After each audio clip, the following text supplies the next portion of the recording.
Anyways, nareso ang aktor na si Baron Geister na kilala sa pelikulang Incognito at ikinulong ng ilang oras matapos siyang dakpin ng mga otoridad sa Mandawi City, Cebu noong Sabado, February 22.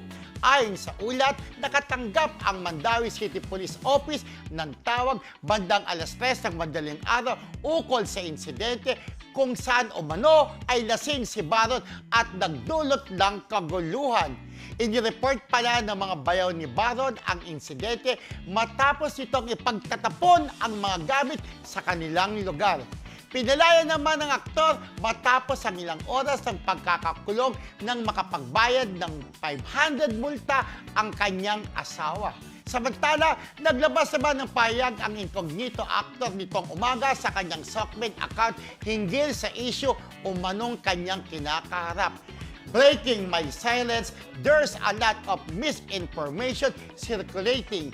I want to make it clear, I'm okay and I'm serving legal. I'm seeking, naghanap po ako ng legal action to address this properly.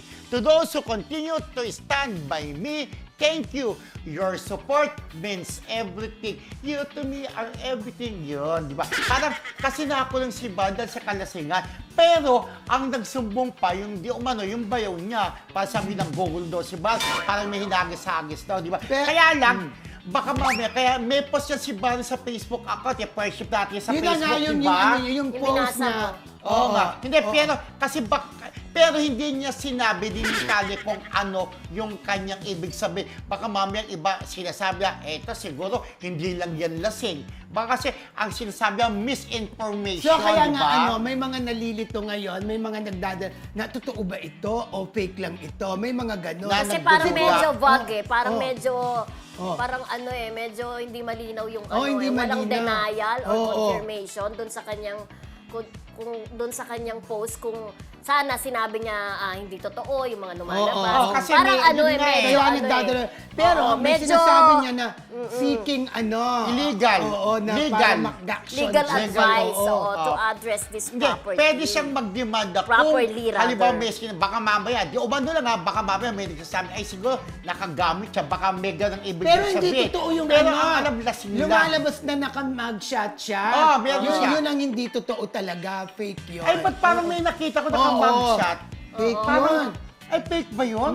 Ba't mo mugshot yung ganun lang ka? Oo, simpleng kaya ano? nga isipin Ay, mo. hindi totoo. Mag-shot ka paano dahil- siya nakunan ng may hawak siyang ano? yung Kaya ano? nga fake nga daw yun. Ang sabi, yun ang eksena fake. daw yun sa Incognito at inedit lang.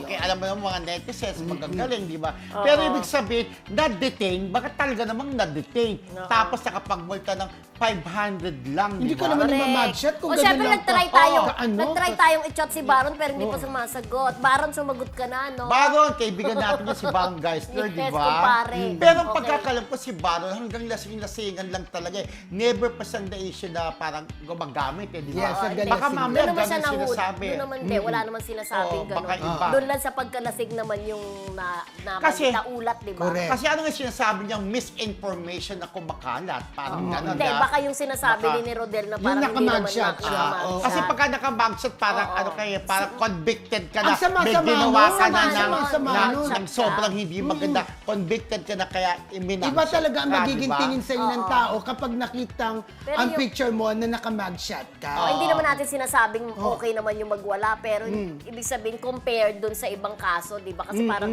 nagwala eh, 'di ba? Parang nabasag siguro yung kung ano man ang merong Pero bote or bayaw, ano. baka nakasagutan rin niya yung bayaw. pwede Kaya naman. yung bayaw ang nagsumbong niya. Yung bayaw ay yung kapatid ng asawa niya. Kasi, Kasi Cebu-based na po si Baron, di ba? Pinagmulta lang ng 500 pesos, 'di ba? Nagbayad Pero, ng 500. pero may natatandaan ako ha. Kung, mura lang, di ba? Actually, yung sabi ko kay Mildred, pero may naalala ako ha. Oo. Alaga natin kaibigan, si Kuya Jobar, na nagbulta lang daw ng 200. Oo. Alam mo na kung sino yun. Di ba? Correct. Meron siya na-involved sa isang bagay. 200 lang nakalaya na, di ba?